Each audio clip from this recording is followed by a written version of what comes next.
Good morning friends, एक बार फिर से आप सभी का बहुत बहुत स्वागत है। तो ट्रिपल सी रिवीजन क्लास में आज भी हम इंपॉर्टेंट क्वेश्चन डिस्कस करने वाले हैं, तो आप इस क्लास को लास्ट तक जरूर देखिएगा। आप डेली सुबह 8 बजे आप हमारी इस ट्रिपल सी रिवीजन क्लास को ज्वाइन कर सकते हैं। शाम को हमारी ट्रिपल सी प्रैक्टिस क्लास चलती है शाम को 8 बजे, तो आप सभी इन दोनों क्लासेस को ज्वाइन करते रहिए। अप्रैल में होने वाला ट्रिपल सी एग्ज़ाम 5 अप्रैल से स्टार्ट हो रहा है, तो जिनका भी एग्ज़ाम अप्रैल में है आप सभी ज़्यादा से ज़्यादा हमारे प्रीवियस ऑनलाइन टेस्ट के वीडियोस देखते रहिए। और इसके साथ साथ डिस्क्रिप्शन में कुछ इंपॉर्टेंट प्लेलिस्ट के लिंक्स दिए गए हैं, आप इनको भी अपने अप्रैल ट्रिपल सी एग्ज़ाम के लिए फॉलो कर सकते हैं। तो तैयार हो जाइए आज के टेस्ट के लिए। देखते हैं आज का सबसे पहला क्वेश्चन। आज के क्वेश्चन थोड़े से डिफरेंट लेवल पे हम डिस्कस करेंगे, तो क्लास काफ़ी इंपॉर्टेंट है, आप इस क्लास को लास्ट तक जरूर देखिएगा।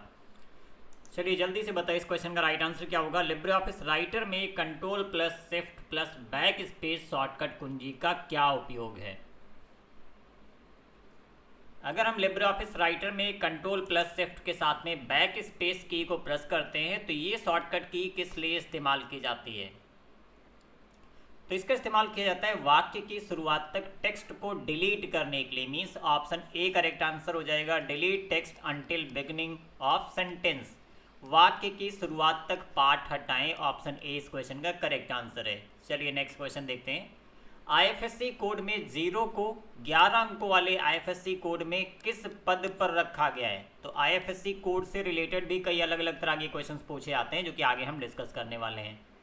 तो बताइए इस क्वेश्चन का राइट आंसर क्या होगा। आईएफएससी कोड में जो 0 होता है वो किस पोजीशन पर होता है। आप सभी को पता होगा आईएफएससी कोड 11 डिजिट का एक अल्फा न्यूमेरिक कोड होता है। यहाँ पे जैसे अगर हम पंजाब नेशनल की बात करें, पंजाब नेशनल बैंक का जो आईएफएससी कोड होता है PUNB से स्टार्ट होता है। इसके बाद यहाँ पे 0 होता है, उसके बाद इस कुछ नंबर्स होते हैं। तो अगर आप आईएफएससी कोड में देखेंगे तो 0 कहाँ पे होता है, हमेशा 5वीं पोजीशन पे होता है, 5th पोजीशन पे। तो इस क्वेश्चन का राइट आंसर हो जाएगा ऑप्शन बी 5। ये क्वेश्चन भी ट्रिपल सी एग्जाम में मल्टीपल टाइम्स पूछा जा चुका है। चलिए अगला क्वेश्चन देखिए। अब आईएफएससी कोड से रिलेटेड कुछ और भी क्वेश्चंस बनते हैं, उसको भी हम देख लेते हैं। जैसे एग्जाम में पूछा जा सकता है आईएफएससी कोड, इसका फुल फॉर्म भी एग्जाम में पूछा गया है। तो Indian financial system code full form क्या होता है, इंडियन फाइनेंशियल सिस्टम कोड। और इसको कब लॉन्च किया गया था, 2005 में। आईएफएससी कोड में 11 डिजिट एक अल्फा न्यूमेरिक कोड होता है, और एग्जांपल आप देख सकते हैं PUNB 05269000। इस तरह से आईएफएससी कोड का इस्तेमाल करते हैं। आईएफएससी कोड में फर्स्ट 4 कैरेक्टर्स होते हैं, मीन्स अल्फ़ाबेट्स होते हैं, और जो कि यहाँ पे बैंक को रिप्रेजेंट करते हैं। कौन से बैंक का है, अगर आप यहाँ पे देखेंगे PUNB इसको देखते हैं आप पहचान जाएंगे कि ये पंजाब नेशनल बैंक का एक आईएफएससी कोड है। और इसमें लास्ट के 6 डिजिट क्या डिफाइन करते हैं, ये इसका इस्तेमाल किस लिए किया जाता है, तो ये बैंक के ब्रांच को रिप्रेजेंट करते हैं। इसको आइडेंटिफाई करने के लिए आप इन 6 डिजिट के कोड का इस्तेमाल कर सकते हैं। नेक्स्ट यहाँ पे एक पॉइंट और देख सकते हैं आप, आईएफएससी कोड का हम कहाँ कहाँ पे इस्तेमाल करते हैं, किस टाइप के फंड ट्रांसफर करने के लिए आईएफएससी कोड का इस्तेमाल होता है। तो सेम सिंगल एक आईएफएससी कोड होता है आपके बैंक का, जिसका इस्तेमाल कर सकते हैं नेफ्ट ट्रांजेक्शन्स के लिए, या फिर आरटीजीएस ट्रांजेक्शन्स के लिए, या फिर आईएमपीएस के लिए इस्तेमाल कर सकते हैं। IMPS means immediate payment system, जिसमें रियल टाइम में ट्रांजेक्शन्स होते हैं, जबकि आरटीजीएस और नेफ्ट में थोड़ा सा टाइम डिले होता है। अगर आप फंड ट्रांसफर करते हैं तो इमीडिएट जिसको आप पैसे भेज रहे हैं उसके अकाउंट में नहीं जाते हैं, थोड़ा टाइम लगता है इसमें। यहाँ से एक और क्वेश्चन बनता है, माइकर के बारे में पूछा जाता है। तो माइकर का फुल फॉर्म भी एग्जाम में कई बार पूछा गया है, मैग्नेटिक इंक कैरेक्टर रिकॉग्निशन। ये कहाँ पर होता है, अगर आप किसी बैंक की चेकबुक देखेंगे तो नीचे कुछ एक 9 डिजिट का कोड लिखा जाता है, लिखा होता है, प्रिंटेड होता है, जो कि एक मैग्नेटिक इंक के माध्यम से लिखा जाता है। और इसको जो आपकी चेक्स होती हैं उनको मैनुअली प्रोसेस ना करके ऑटोमेट प्रोसेस करने के लिए उसमें माइकर कोड दिया जाता है, जिसमें 9 डिजिट्स होते हैं। अब इस बारे में भी कई सारे क्वेश्चंस बनते हैं जो कि एग्जाम में पूछे जाते हैं। ट्रिपल सी एग्जाम में 9 डिजिट का माइकर कोड होता है, पूछा जा सकता है कितने डिजिट का कोड है, तो 9 डिजिट का। अब इसमें भी कुछ और सब क्वेश्चंस बनते हैं, जैसे फर्स्ट 3 डिजिट्स होती हैं वो सिटी कोड, सिटी को रिप्रेजेंट करता है कि कौन सी सिटी का ये माइकर कोड है। नेक्स्ट जो 3 डिजिट होती हैं 9 डिजिट में से, ये बैंक का कोड होता है, मीन्स आप बैंक पहचान सकते हैं किस बैंक का माइकर कोड है या किस बैंक की वो चेक है। और लास्ट की जो 3 डिजिट्स होती हैं वो ब्रांच, बैंक के ब्रांच का कोड होता है, उससे बैंक की ब्रांच को आइडेंटिफाई किया जा सकता है। तो ये सभी इंपॉर्टेंट पॉइंट्स हैं, यहाँ से कई सारे क्वेश्चंस बनते हैं जो कि पहले भी ट्रिपल सी एग्जाम में पूछे जा चुके हैं। चलिए अगले क्वेश्चन की तरफ बढ़ते हैं। रोबोटिक शब्द किसके द्वारा दिया गया। रोबोटिक शब्द किसके द्वारा दिया गया? और अगर आप पहली बार ट्रिपल सी एग्ज़ाम देने जा रहे हैं, आपको नहीं पता ट्रिपल सी का इंटरफेस, जो एग्ज़ाम देने का इंटरफेस होता है स्क्रीन पे कैसे होगा, स्क्रीन पे कौन कौन से ऑप्शंस आएंगे, आपको कैसे आंसर देना है, नेक्स्ट कब करना है, कितना टाइम मिलता है, ये सारी चीज़ें आप हमारे वीडियोज़ में देख सकते हैं। एक अलग से मैंने वीडियो बनाया है कैसे ट्रिपल सी का एग्ज़ाम देते हैं, उसका लिंक डिस्क्रिप्शन में दिया गया है। तो अगर आप पहली बार ट्रिपल सी का एग्ज़ाम देने जा रहे हैं तो बिल्कुल भी आपको परेशान होने की ज़रूरत नहीं। आप इस वीडियो को देखिए, पूरा प्रोसेस पता चलेगा, ताकि आप एग्ज़ाम से पहले आपको पता हो कि हमें एग्ज़ाम कैसे देना है। तो इस क्वेश्चन का राइट आंसर हो जाएगा ऑप्शन सी। इसाक असीमोव नाम के एक पर्सन थे जिन्होंने रोबोटिक शब्द दिया। चलिए नेक्स्ट क्वेश्चन देखते हैं। पीओपी का पूर्ण रूप क्या है? पीओपी क्या होता है? प्रोटोकॉल होता है जिसको ईमेल रिसीव करने के लिए इस्तेमाल करते हैं। इसके कई सारे वर्जन्स हैं। वर्तमान में जो इसका वर्जन इस्तेमाल होता है वो पीओपी 3 होता है। तो ये क्या है, राइट आंसर क्या हो जाएगा? अब पीओपी के और भी फुल फॉर्म बन सकते हैं। पीओपी का एक फुल फॉर्म होता है post office protocol. Post office protocol, अगर प्रोटोकॉल से रिलेटेड पूछा गया तो पोस्ट ऑफिस प्रोटोकॉल हो जाएगा। या फिर अगर जैसे कि आप जानते होंगे point of purchase, point of purchase एक इसका ये भी फुल फॉर्म बनता है। जैसे पॉइंट ऑफ सेल होता है पॉस, उसी तरह से पॉइंट ऑफ परचेज भी होता है। तो यहाँ पे अगर हम इस क्वेश्चन के राइट आंसर की बात करें तो इस क्वेश्चन का राइट आंसर हो जाएगा option B, point of purchase. Option A correct answer है बेसिकली यहाँ पे, पॉइंट ऑफ परचेज। तो ये क्वेश्चन भी इसी तरह से पूछा गया है। अगर इसमें ऑप्शंस में पोस्ट ऑफिस प्रोटोकॉल नहीं दिया गया और पॉप का फुल फॉर्म पूछा गया तो आपको पॉइंट ऑफ परचेज ऑप्शन को सेलेक्ट करना, मीन्स ऑप्शन ए इस क्वेश्चन का करेक्ट आंसर है। चलिए अगला क्वेश्चन देखिए। MIME का पूर्ण रूप क्या है? मोस्ट पॉपुलर फुल फॉर्म है जो कि अक्सर लगभग हर एक शिफ्ट में इस तरीके का फुल फॉर्म एग्जाम में पूछा जाता है। MIME का पूर्ण रूप क्या है? तो राइट आंसर है option B, multipurpose internet mail extensions. Full form क्या हो जाएगा? Multipurpose internet mail extensions. Option B correct answer है। अब आप में से कई लोग सोच रहे होंगे MIME क्या है या फिर इसका कहाँ पे इस्तेमाल करते हैं। तो ये ईमेल एक्सटेंशन होता है जो कि SMTP प्रोटोकॉल के साथ में इस्तेमाल करते हैं। अगला क्वेश्चन है, सर्फिंग क्या है? ये काफ़ी कॉमन वर्ड है। सर्फिंग क्या है? जो कि इंटरनेट से रिलेटेड है। सर्फिंग का मतलब होता है एक वेब पेज से दूसरे वेब पेज पर जाना। अगर आप इंटरनेट पे ब्राउजिंग कहते हैं तो उसको हम ब्राउजिंग एक भी इसका नाम कह सकते हैं। और सर्फिंग, ब्राउजिंग का मतलब है इंटरनेट पे आप कुछ सर्च करते हैं, कुछ वेबसाइट्स एक्सेस करते हैं। सर्फिंग भी इसी तरीके का एक वर्ड है। जैसे आप किसी एक वेब पेज से दूसरे वेब पेज पे जाते हैं तो उसको क्या बोलेंगे? सर्फिंग। मीन्स इस क्वेश्चन का राइट आंसर हो जाएगा ऑप्शन सी, एक वेब पेज से दूसरे वेब पेज पर जाना क्या कहलाता है? सर्फिंग। तो ये सभी जो क्वेश्चंस आज हम इस क्लास में डिस्कस कर रहे हैं मोस्ट पॉपुलर क्वेश्चंस हैं जो कि अक्सर ट्रिपल सी एग्जाम में पूछे जाते हैं। नेक्स्ट क्वेश्चन है, लैन की सीमा या रेंज क्या है? इसकी रेंज कितनी होती है? आमतौर पे अगर आप देखे होंगे तो लैन के लिए लिखा जाता है कि इसको हम किसी बिल्डिंग या ब्लॉक में हम इस्तेमाल कर सकते हैं। किसी मकान के अंदर अगर कोई नेटवर्क सेटअप किया जाता है तो उसको लैन बोलते हैं, मीन्स लोकल एरिया नेटवर्क। और इसकी रेंज कितनी होती है ये पूछा गया है क्वेश्चन में। तो up to 1 kilometre, means 1 kilometre तक इसकी रेंज होती है, सीमा होती है। 1 किलोमीटर की रेंज में लैन लोकल एरिया नेटवर्क को सेटअप किया जा सकता है, बिछाया जा सकता है। कुछ और भी टाइप होते हैं नेटवर्क के जिनके बारे में पूछा जा सकता है या फिर उनकी रेंज पूछी जा सकती है। तो आप सभी को पता होना चाहिए, pan means personal area network. और इसका एग्जांपल क्या होता है? ब्लूटूथ, जिसकी रेंज होती है अप टू 10 मीटर, 0 से 10 मीटर्स की इसकी रेंज होती है। लैन अप टू 1 किलोमीटर होता है। मैन की बात करें, मैन क्या होता है? Metropolitan area network. तो यहाँ पे मैन जो होता है, बेसिकली मैन का इस्तेमाल हम करते हैं किसी एक सिटी के अंदर नेटवर्क बिछाने के लिए, जैसे कि केबल टीवी नेटवर्क। आमतौर पे देखा होगा केबल टीवी नेटवर्क जो होता है किसी सिटी में सेटअप किया जाता है। इस टाइप का जो नेटवर्क है उसकी रेंज होती है 1 to 50 किलोमीटर, 1 किलोमीटर से 50 किलोमीटर की इसकी रेंज होती है। और अगर हम वैन की बात करें, वाइड एरिया नेटवर्क, तो उस केस में इसका रेंज क्या हो जाएगा? More than 50 kilometre. इस टाइप का कोई नेटवर्क कहाँ पे इस्तेमाल करते हैं? अगर हम वैन की बात करें तो एग्जांपल के तौर पे अगर आप दो सिटी को आपस में कनेक्ट करना चाहते हैं केबल्स के माध्यम से, तो आप किसका इस्तेमाल करेंगे? वैन का इस्तेमाल करेंगे। और अगर आप एक कंट्री को दूसरी कंट्री से जोड़ना चाहते हैं तो उस केस में भी जो नेटवर्क इस्तेमाल होता है वो कौन सा हो जाएगा? वैन, wide area network. Next question देखिए, कैल्क में कॉलम की अधिकतम ऊंचाई क्या है? कल की प्रैक्टिस क्लास में हमने इस क्वेश्चन के बारे में डिस्कस किया था, बट वहाँ पे आंसर्स हमने सेंटीमीटर में बताए थे। तो यहाँ पे इंचेस में पूछा गया है। ये दोनों क्वेश्चन इंचेस और सेंटीमीटर्स दोनों में पूछे जाते हैं। अधिकतम ऊंचाई क्या है, तो कैल्क में कॉलम या अधिकतम ऊंचाई या फिर अगर हम ब्रेड्थ की बात करें मीन्स चौड़ाई, तो दोनों समान होती है। ये होता है 100 सेंटीमीटर के आसपास, मीन्स 100 सेंटीमीटर के बराबर होता है।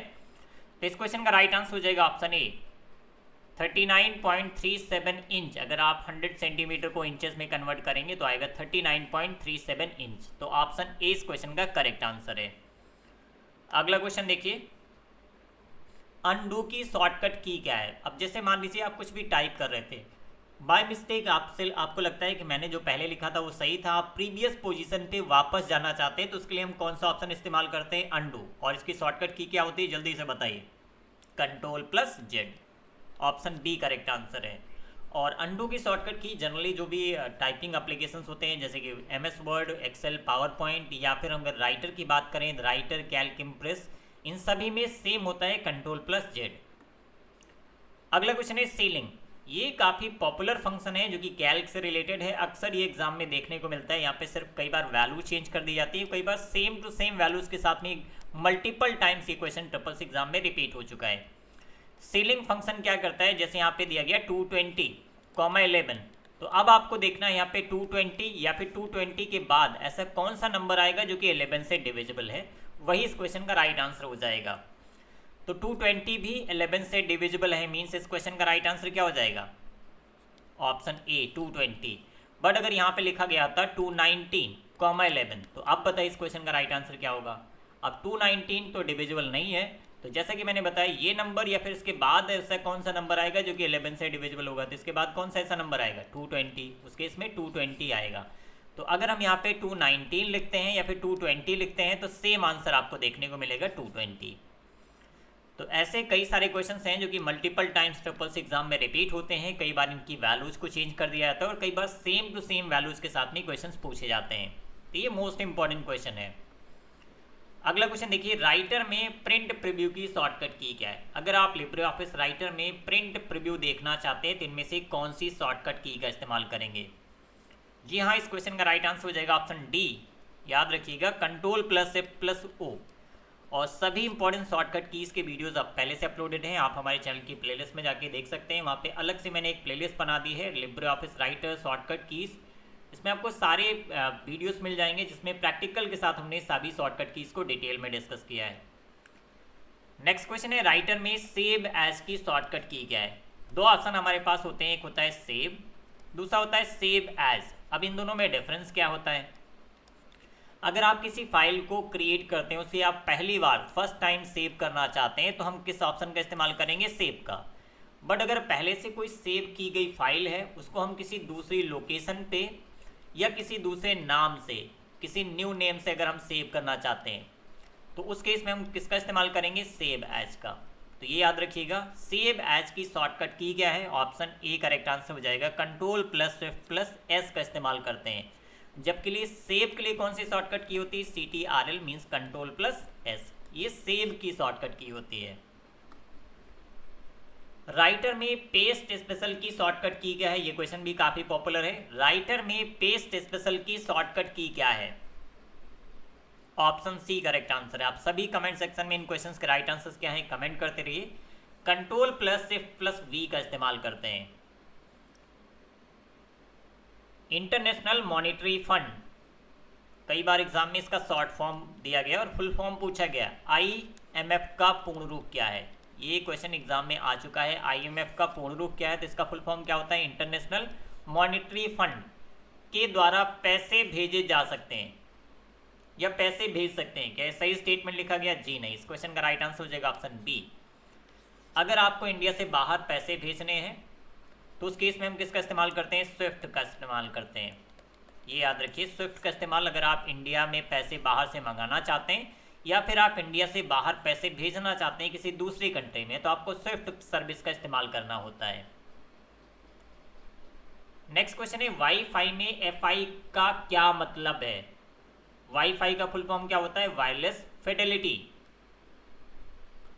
तो FI का क्या मतलब हो जाएगा, फिडेलिटी। हालांकि मैंने यहाँ पे वायरलेस फिडेलिटी इसका फुल फॉर्म लिख दिया है। तो FI का मतलब क्या होता है, fidelity. Option B correct answer हो जाएगा, फिडेलिटी। नेक्स्ट क्वेश्चन देखिए, राइटर में टेबल इंसर्ट करने पर डिफॉल्ट रूप से कितने रो और कॉलम्स होते हैं? तो राइटर में अगर आप टेबल इंसर्ट करना चाहते हैं तो टेबल नाम का एक मेन्यू होता है जहाँ से आप टेबल इंसर्ट करते हैं। और अगर आप शॉर्टकट की इस्तेमाल करना चाहते हैं, कई बार ये भी एग्जाम में पूछा जाता है लिब्रे ऑफिस राइटर में टेबल इंसर्ट करने की शॉर्टकट की क्या है, तो Ctrl+F12 का इस्तेमाल किया जाता है। ये शॉर्टकट की याद रखिए, एग्जाम में पूछा जा चुका है। जब आप Ctrl+F12 प्रेस करते हैं या फिर इंसर्ट टेबल ऑप्शन पे क्लिक करेंगे तो एक विंडो अलग से ओपन होके आता है और यहाँ पे रो और कॉलम्स लिखे रहते हैं, 2 रो और 2 कॉलम्स रहते हैं। Means option A correct answer हो जाएगा। डिफ़ॉल्ट रूप से आप इनकी संख्या को बढ़ा या कम कर सकते हैं। ओके, और मिनिमम कितना रो हो सकता है ये भी एग्जाम में पूछा जा चुका है। लिब्रे ऑफिस राइटर की किसी टेबल में मिनिमम कितने रो और कॉलम्स हो सकते हैं, तो उसके इसमें 1 रो और 1 कॉलम हो सकता है मिनिमम। नेटस्केप एक ब्राउजर है, क्या ये सही स्टेटमेंट है? जी हाँ, बिल्कुल सही, ऑप्शन ए करेक्ट आंसर हो जाएगा। कई सारे वेब ब्राउजर्स के बारे में आप जानते होंगे, जैसे कि गूगल क्रोम या फिर इंटरनेट एक्सप्लोरर या मोजिला फायरफॉक्स, इस तरह के ढेर सारे ब्राउजर्स के बारे में आप जानते होंगे। उनमें से नेटस्केप नेविगेटर भी एक वेब ब्राउजर है, बट ये क्या है, पेड होता है, ये फ्री में अवेलेबल नहीं है। तो इसी तरह से एक और क्वेश्चन पूछा जाता है ट्रिपल्स एग्जाम में, निम्नलिखित में से कौन सा web browser free web browser नहीं है, या फिर निम्नलिखित में से कौन सा पेड ब्राउजर है? तो उस केस में आपको नेटस्केप नेविगेटर को सेलेक्ट करना है, क्योंकि ये पेड ब्राउजर है, प्रोप्राइटरी सॉफ्टवेयर है। यहाँ से कुछ और भी क्वेश्चंस पूछे जाते हैं, जैसे नेटस्केप नेविगेटर को किस कंपनी ने लॉन्च किया? तो नेटस्केप कम्युनिकेशन कॉरपोरेशन नाम की कंपनी है जिसने नेटस्केप वेब ब्राउजर को लॉन्च किया है। कब लॉन्च किया गया था ये भी क्वेश्चन ट्रिपल्स एग्जाम में पूछा जा चुका है। तो 1994 में इसको लॉन्च किया गया था। और ये किस टाइप का ब्राउजर है? तो प्रोप्राइटरी सॉफ्टवेयर, मीन्स ये पेड सॉफ्टवेयर है, पेड ब्राउजर है, जिसको हम लाइसेंस परचेज करने के बाद इसके सारे फीचर्स का इस्तेमाल कर सकते हैं। हालांकि इसका ट्रायल वर्जन भी अवेलेबल रहता है, अगर आप लिमिटेड फीचर्स के साथ में चाहते हैं तो आप इसका फ्री वर्जन भी यूज कर सकते हैं। बट फुल्ली फंक्शनल सारे फीचर्स के साथ में इसको अगर आप इस्तेमाल करना चाहते हैं तो आपको पेमेंट करके इसका लाइसेंस परचेज करना पड़ेगा। अगला क्वेश्चन देखिए, ब्रिज एक नेटवर्किंग डिवाइस है, तो क्या ये सही स्टेटमेंट है? यहाँ से भी कई सारे क्वेश्चन बनते हैं। देखिए, मान लीजिए हमारे पास एक लैन ये है, यहाँ पे कुछ नेटवर्क सेटअप किया गया है, दूसरा लाइन यहाँ पे है, इसमें भी कुछ नेटवर्क सेटअप किया गया है, दोनों अलग अलग ब्लॉक अलग अलग बिल्डिंग्स में है। अगर हम इन दोनों लैन 1, यहाँ पे ये लैन 1 है और ये लैन 2 है, इन दोनों को अगर हम आपस में कनेक्ट करना चाहते हैं तो यहाँ पे हमारे पास एक डिवाइस इस्तेमाल होता है, नेटवर्किंग डिवाइस। ये क्या हो सकता है, ब्रिज या फिर गेटवे, दोनों में से कोई एक इस्तेमाल करते हैं। अब बात आती है कि यहाँ पे ब्रिज कब इस्तेमाल किया जाता है और कब गेटवे का इस्तेमाल किया जाता है। सबसे पहले इस क्वेश्चन के राइट आंसर की बात कर लेते हैं। ब्रिज एक नेटवर्किंग डिवाइस है, बिल्कुल सही स्टेटमेंट है, ऑप्शन ए करेक्ट आंसर हो जाएगा। अब देखिए, अगर दोनों लाइन सेम प्रोटोकॉल पे काम करती हैं तो उस केस में हम किसका इस्तेमाल करेंगे, ब्रिज का। बट अगर लाइन ए किसी डिफरेंट प्रोटोकॉल्स पे है और लाइन 2 किसी दूसरे डिफरेंट प्रोटोकॉल पे रन करे तो उस केस में हम किसका इस्तेमाल करेंगे, गेटवे का। तो ये भी एग्जाम में पूछा जा सकता है कि दो अलग अलग नेटवर्क पे काम करने वाली लाइंस को आपस में जोड़ने के लिए निम्नलिखित में से किस डिवाइस का इस्तेमाल करते हैं, तो किसका इस्तेमाल करेंगे, गेटवे। अगला क्वेश्चन देखिए, MEA जिसको शॉर्ट में बोलते हैं मिया का पूर्ण रूप क्या है?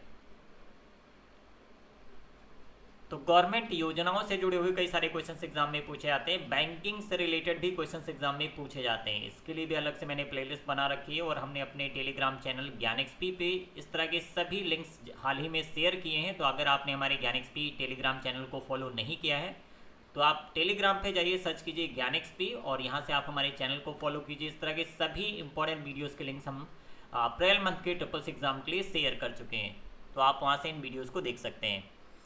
तो मिया का फुल फॉर्म क्या होता है, जल्दी से बताइए। Ministry of external affairs, means option A correct answer हो जाएगा, ministry of external affairs. Next question देखिए, TFT का पूर्ण रूप क्या है? TFT, LCD, ये सब क्या होते हैं, डिस्प्ले के टाइप्स होते हैं। LCD का फुल फॉर्म क्या होता है, लिक्विड क्रिस्टल डिस्प्ले। और इसी तरह से CRT भी होता है, कैथोड रे ट्यूब।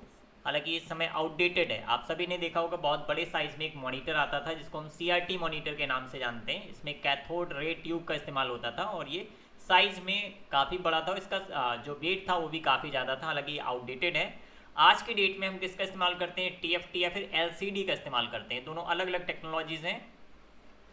तो TFT का फुल फॉर्म होता है thin film transistors, means option B correct answer हो जाएगा, थिन फिल्म ट्रांजिस्टर। और LCD का फुल फॉर्म क्या है, लिक्विड क्रिस्टल डिस्प्ले।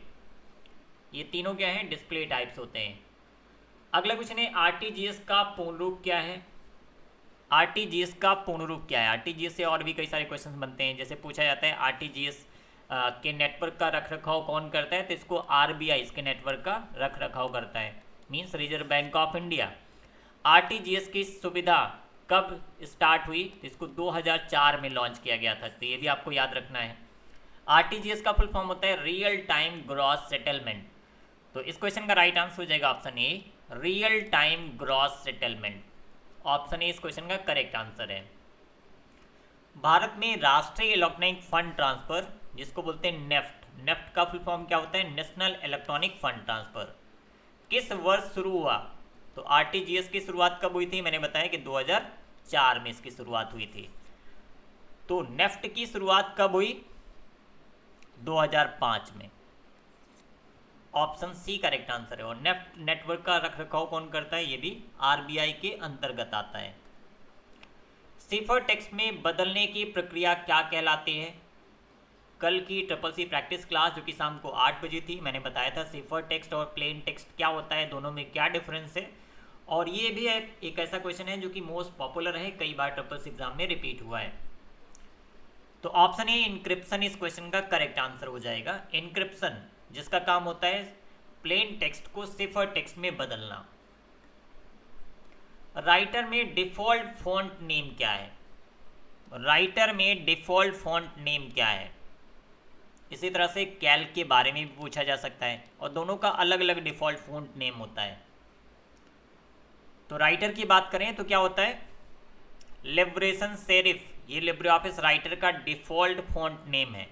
और अगर हम कैल्क की बात करें तो कैल्क का डिफ़ॉल्ट फॉन्ट नेम होता है लिबरेशन सैंस। तो ये भी आपको याद रखना है, लिबरेशन सैंस किसका डिफ़ॉल्ट फॉन्ट नेम है, लिब्रे ऑफिस कैल्क का। तो ऑप्शन ए लिबरेशन सेरिफ इस क्वेश्चन का राइट आंसर होगा।